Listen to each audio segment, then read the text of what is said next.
आज हम जो बताएंगे वो कुछ इस तरह से है। कथित मस्जिद और नए विश्वनाथ मंदिर के बीच 10 फीट गहरा कुआं है जिसे ज्ञान वापी कहा जाता है। इसी कुएं के नाम पर मस्जिद का नाम पड़ा है। स्कंद पुराण में कहा गया है कि भगवान शिव ने स्वयं लिंग अभिषेक के लिए अपने त्रिशूल से ये कुआं बनाया था। कहते हैं कि कुएं पर जल बहुत ही पवित्र है जिसे पीकर व्यक्ति ज्ञान को प्राप्त हो जाता है। ज्ञान यानी बोध होना और वापी यानी जल।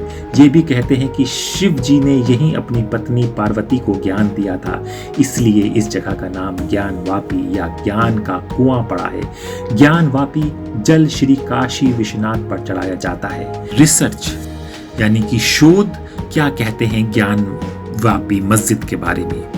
ज्ञान वापी मस्जिद का आर्किटेक्चर मिश्रण है। मस्जिद के गुंबद के नीचे मंदिर के स्ट्रक्चर जैसी दीवार नजर आती है और मस्जिद के खंबे भी हिंदू मंदिर शैली में बने हुए हैं। 1991 में काशी विश्वनाथ मंदिर के पुरोहितों के वंशजों ने वाराणसी सिविल कोर्ट में याचिका दायर की। याचिका में कहा कि मूल मंदिर को 2050 साल पहले राजा विक्रमादित्य ने बनाया था। 1669 में औरंगजेब ने इसे तोड़कर मस्जिद बनवाई। याचिका में कहा गया कि मस्जिद में मंदिर के अवशेषों का इस्तेमाल हुआ है, इसलिए ये जमीन हिंदू समुदाय को वापस दी जाए। वादी पक्ष का दावा है कि मौजूद ज्ञान वापी आदि विशेषर का मंदिर है जिसका निर्माण 2050 साल पहले राजा विक्रमादित्य ने करवाया था।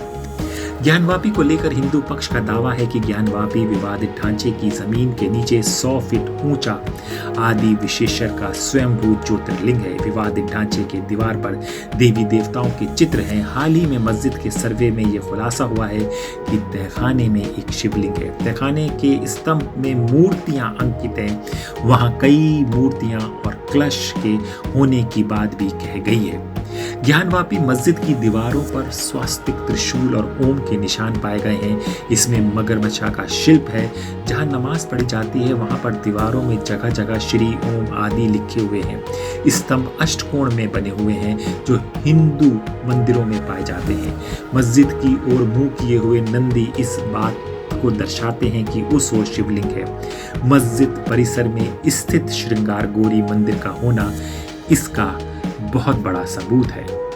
ज्ञानवापी मस्जिद का जो मुख्य गुंबद है उसके नीचे भी एक गुंबद है। दोनों के बीच करीब 6 से 7 फुट की गैप है। नीचे के गुंबद को गुंबद नहीं कहा जा सकता क्योंकि वहां शंकु आकार है।